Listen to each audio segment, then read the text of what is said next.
What's up, y'all? Show's most dead most. Crispy, we're back in that video. Movies that make no sense be like WRMZ. Oh, that boy almost to 60,000 K. That's gonna be us one day, you know. That's gonna be us one day. Don't know when, but it's gonna Every be us movie one you've day. ever We're on seen the road to has some 500. sort Let's of get it. exaggeration And contained also, within make it, sure whether y'all that like, be comment, subscribe, follow our social media. Go pop on the screen. We're on the road to 500, and y'all, you know, do y'all have fun? Know some of y'all not might be in school right now, or some of y'all in school watching me. But shout out to my people who in school watching me now. At lunch, eating that little lunch food. Can't relate because I used to do it back in like class 23. Type the top shit. villains, dumbass dialogue, that shit where they say I'm in when they're clearly just typing on a keyboard, acting like they're hacking some shit. All of it is hyperbole, and no movie does this better than bullshit action movies. You know the ones. The types of movies where the main character should be insta-dead if it had any sort of reality embedded in it. It makes you wonder how anyone could consume this content even though they know that shit would never happen. Well, it's just one answer, ladies and gentlemen. They be making that money, dude. I mean, you see this shit? All 400 of these movies got 200 million plus. So Damn. I've taken it upon myself to show you, my brethrens, the most bullshit action movies I've ever seen in my life. Let's get to it. Let's go. I'm small, but I'm fast. You're about to be a statistic. Starting off strong as a motherfucker with this one. If you've ever seen Skyscraper, you know what's in store. We start out in Ash Lake, Minnesota, I don't 10 even know years what ago, this where is. this dude is dead and a hostage situation is going down. My man's right here is feeling a little nervous, and as he should, because the squad is about to put the hammer down on his bitch ass. This is when we see Big Dwayne, and if Oh, I'm being God. honest, this entire video Yeah, I really know when it's got Dwayne the Rock Johnson on that mug. This movie then about to be a flop. Same as how that Doom movie was terrible. Matter of fact, bro, it's so terrible. Like, I can sit here and talk about this, bro. It does not need Dwayne Johnson no more in any action movie. Do not. He flopped most of the movies, bro. Like, golly, bro. It don't make no sense why that man is still acting, bro. He should be worried about his shampoo product and stuff like that, or whatever he got going on with his stuff. could just be Dwayne The Rock Johnson's filmography, but I've limited myself to just one. Anyways, attempting to save this family inside, Dwayne and friends blow up the side of the house, storm in, and with every gun drawn in on this dude, The Rock tries to negotiate a peaceful surrender. This doesn't work out too well, and the most electrifying man in sports entertainment gets exploded alongside Bro and his son. Through the power of family or eyebrows or the people's elbows, somehow he survives this point-blank explosion. And I'm telling you guys this is the least crazy feat he did in this whole movie. We get flashes of surgery and his doctor, who I'm sure is going to be very important later on, and now we're in Hong Kong, where we get a beautiful title card. We learn that this dude, Zhao Longji, successfully built the world's biggest skyscraper, and everyone is blazing him for it. We fast forward a little bit and we see The Rock's family, containing the doctor, of course, and the main man himself alongside his two kids. Even though he was able to survive the explosion, he wasn't able to get off scot-free and lost one of his legs. Remember, for the rest of this movie, The Rock has one leg, okay? He is in the bathroom practicing some new language on his Duolingo shit as his wife gives him a pep talk. We learn that The Rock is afraid of failing, which is understandable considering. We say goodbye to the kids, hello to this dude named Ben, and now we're inside the world's tallest building, where these guys meet up with Zhao Longji, and during their meeting, we learn The Rock and his partner are safety inspectors. After they check and approve the offsite facility, the upper half of the Pearl will be able to be open to the public. But some shady shit is going down, ladies and gentlemen. Benny Boy is texting some unknown number, and the contact really says unknown. And The that's Rock crazy. is being brought into the Sphere, the most secret place in all of the world, a quote-unquote eighth wonder of the world. And it's really just a bunch of high-def screens. I don't know what the big deal is. And why is Zhao Longji leaving my guy in there? You know my boy does not know his way out, and he doesn't have the watch you were using. Anyways, as they get off the boat, Dwayne gets robbed, stealing his bag. Back at the Pearl, Doomfist punches through the wall, choking out this dude, and an entire team starts planting barrels in the basement. We see that Dwayne may have gotten robbed, but they weren't able to yoink the tablet because he put it in his jacket pocket. This is when Benny Boy calls Mr. Unknown, and there's no way The Rock can't hear him right now. Benny isn't even whispering or nothing, he's only like 2 feet away. This is when shit gets serious because Rock Jr. ends up having. So you telling me if he was in the bathroom the whole time, why you didn't just put your ear to the door or try to freaking got quiet and then did this, bro? That ass did some stuff like this, bro. Ain't no way, bro. Like real life, bro. A stomach attack or an asthma attack, forcing the entire family to retreat back to the upper levels of the Pearl. And by the way those barrels were looking earlier, the Pearl is not gonna be standing much longer. And by the looks of it, neither is my brethren, because Benny Boy has now upped the cannon on The Rock. A fight breaks out, Ben steals his leg, still gets belt to ass, and ends up accidentally Yeah, nah, that's messed up, bro. I ain't lying to you, bro.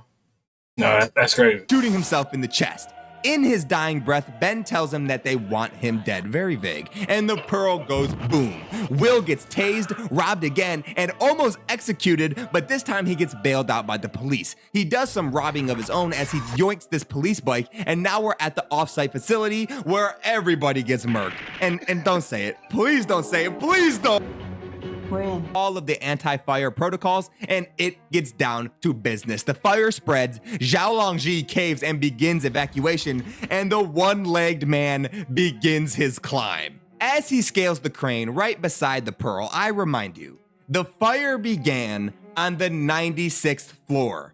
In 1 minute, The Rock has climbed 96 floors worth of crane. This shot and this shot are only 1 minute apart. As he reaches the top, he starts monkey barring along the bottom of the crane, pulling himself up, and now we're in the control room. Yeah, and for sure. some reason, in the middle of Hong Kong, the control panel for this crane is all in English. What luck! He positions the crane towards the Pearl, swings the crane hook into the windows, and he is going to do exactly what you think he's going to do. With military-grade weapons aimed in one leg, this motherfucker sprints and Spider-Mans his way into the Pearl. How on earth does he still have the strength to pull himself up? Zhao Longji gets ambushed, the helicopter explodes, Dwayne does some first aid, repairing his leg by smashing it with a hammer, and now his family is being captured. But not for long, because Sarah is not playing these games. The Rock teleports to his wife, kills this dude, and they makeshift a bridge for the family to reunite. As his wife Sarah crosses said bridge, Dwayne holds the bridge up with his bare fucking hands. I'm dead ass. There's some Yeah. street tier super Yeah, that's crazy, saying there's so much plot armor to like every movie he got. It doesn't make no sense, bro. Like dead serious. superheroes who couldn't accomplish this feat.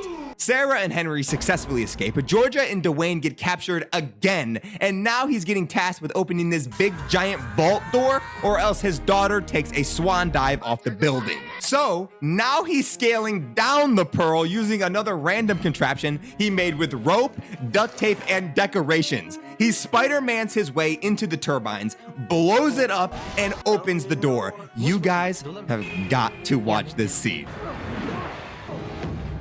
Are we fucking serious, dude? He grabs onto his own leg and starts climbing rope. I'm trying to tell y'all this. Super powered heroes couldn't do this. Meanwhile, Zhao Longji tries to close the doors Mr. Rock fought so hard to open. But fortunately, his run-of-the-mill prosthetic leg is able to stop this billion-dollar safe door from closing. However, now he's at gunpoint, but Zhao Longji isn't a bad guy, y'all. He was just brainstorming. And now we're in this sphere where things get real confusing real quick. Sarah whoops this girl's ass, yoinks the tablet, and we're at yet another standoff, where obviously The Rock Sparta kicks this dude off the Yeah, like I ain't lying to you, bro. This would be the movie that dead ass would be gone. I would have been sleeping, bro. Like, it's too much stuff going on at once. And I'd be like, all right, now. 1 minute, he working with the people. Another minute, he getting captured. Another minute, his family, he got to go save his family. Then another minute, he climbing something. Then another minute, his leg saved. to open the door. It's like, golly, bro, what type of movie is this? Sarah kicks in the anti-fire protocols, all three of them live, and the family is finally whole once again. An unbelievable movie. Hey, check it out. Marco. Uncharted is one of, if not the greatest video game franchise ever made, and the movie is a little cheeks, but it's definitely overhated. It's not perfect, ladies and gentlemen. I mean, the casting sucks a little, the pace is pretty fast, and to be honest, it's a little bit bland, especially compared to its source material. But at the very least, it matches the absolute bullshit that is Uncharted, because no matter which Nathan it is, video game Nathan, Holland Nathan, shit, even the 2018 fan film Nathan, all of them should be dead. We begin this journey upside down, starting off strong with this callback to Uncharted 3. Holland Drake crawls his way back up, then gets hit by a car, and now we're in Boston 15 years ago as little Drake almost falls out of this window. As young Nathan and Sam get caught stealing the first world map, Sam runs, Nathan stays, and now we're in New York where Nathan is bartending. Plus, robbing bracelets off of the customers. This catches the attention of Wahlburger Victor Sullivan, or Sully for short. Sully offers Spider Drake a job which he respectfully turns down until the bracelet he lifted has been replaced by a business card. He pays a little visit to Sully's place where he finds the world map he and his brother tried to steal all those years ago. And Sully knows this, ladies and gentlemen, because once upon a time, Sam and Sully were friends. This leads us to Nate joining Sully on his quest to find the infamous 18's lost gold. Wow. Now we're at an auction where Sully and Nathan need to steal Chachino this gold cross with a hidden feature of being a key. Victor and Joe share some words alongside Moncada. That's crazy. That's so crazy.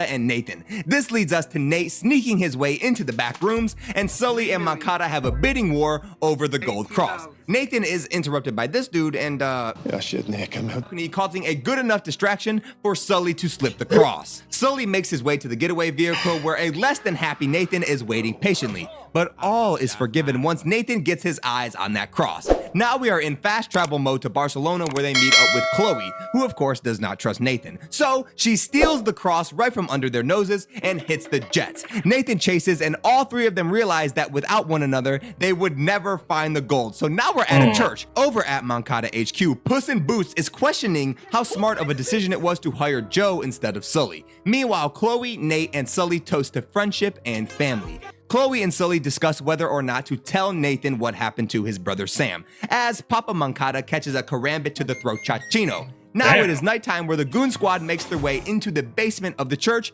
and puzzles their way into two keyholes out of hiding. They insert the keys into the wall, almost die, try again, and boom, baby, more stairs. Sully goes up, Nathan and Chloe go down, and now we're in a nightclub where they both jump through this hole in the wall. They jump in just a little too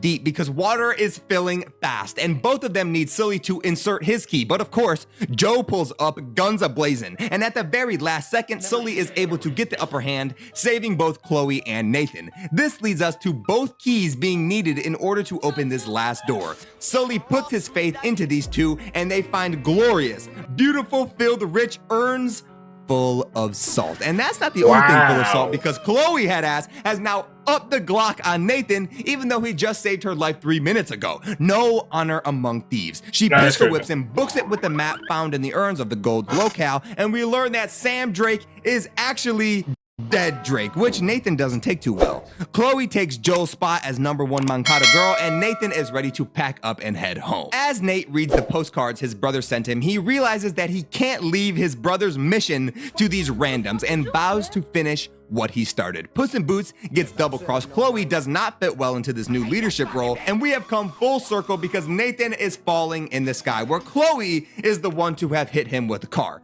Using quick thinking, Chloe and Nate use the cargo parachute to safely make their way down. However, even if they pulled the parachute, look at how hard they hit this water.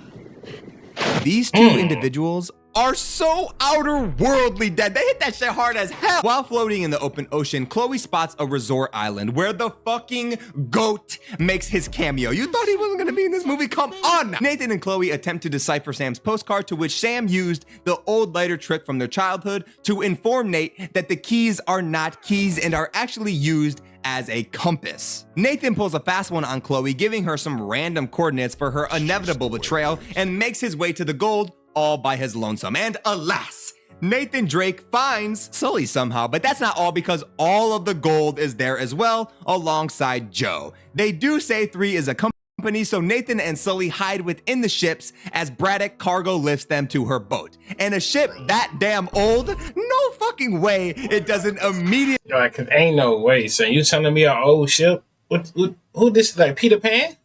This Captain Hook? Captain Hook came out of nowhere talking about arise. Like, no.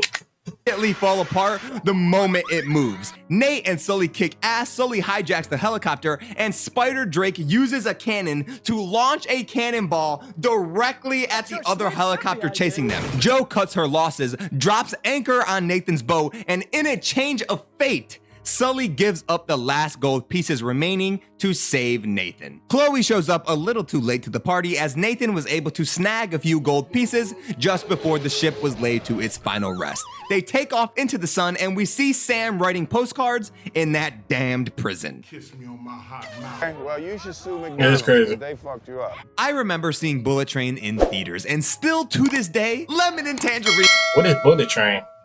carried the fuck out of this movie single-handed. We begin in a hospital with the father, and his father, and my boy Wataru, his son, was chucked off a building.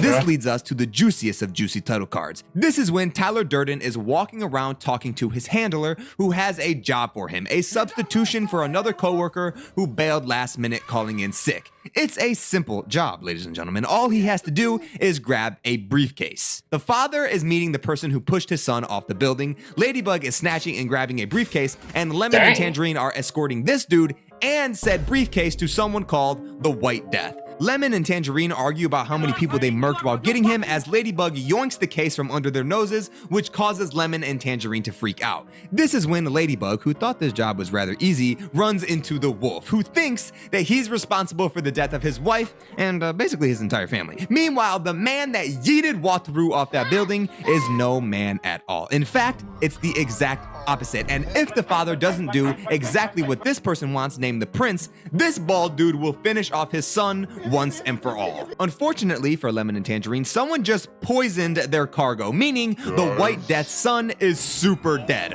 While the Wolf and Ladybug fights, he accidentally stabs himself with his own knife. This is when Lemon and Ladybug have a little confrontation, with Ladybug smashing a computer on his head and putting sleep powder in his water. Tangerine finds him, gets outplayed, and the father calls his father, letting him know who pushed his son off the roof. As Lemon wakes up, they're ordered to show proof of the cargo to these dudes at the next stop. The prince gets the case, the father opens the case, and the gun the father has had this whole time is actually a rigged trap gun, to which if you pull the trigger, the gun will reverse fire back at you. This is when crazy. Lemon runs into the father and the prince, and you know Lemon can read people, ladies and gentlemen. Ladybug Sparta kicks Tangerine off the train. Somehow on this bullet train going fast as fuck, Tangerine is able to catch back up, and not only do that, but also hang on the train while it's moving full speed. Lemon ups the revolver on both of them, but unfortunately he takes a sip of the sleepy water, and this is when we meet another player, the Hornet, who not only got the dude at the beginning of the movie killed, but also is the reason the whole Wolf's family got squad wiped. This is when Ladybug gets the second person in this movie to kill themselves with their own weapon. Tangerine somehow makes it back on board, finds Lemon, thinks he's dead, and finds the prince with Lemon's black train mark, informing him that she's the most dangerous. He tries to end her, but Ladybug mistakes him for just trying to harm an innocent person, and no! At the final stop, our last player joins this game, the Elder, who warns the prince her henchman guarding Wataru is dead. She hauls ass out of there, Lemon wakes up, and the Elder, Ladybug, Prince, and Lemon all meet up at the final stop where the White Death is waiting. It's revealed that this whole thing went down because the man Ladybug filled in for, Carver, killed the White Death's wife. The train crashes, explodes, the prince is actually the White Death's daughter, and the trick gun kills General Zod as the prince gets hit by a truck driven by Lemon. The movie ends with Ladybug getting picked up by his handler and walking off into the horizon. Overall, action movies are always fun if you're willing to turn off your brain and not think about how Yeah, but yeah, you know, y'all got this, bro. Cause that's too much just thinking over that mug. I don't even know where I've been in that movie. That would be another movie I fell asleep on that mud too. I ain't even gonna hold you. See y'all when I see y'all. We're gonna roll the 500.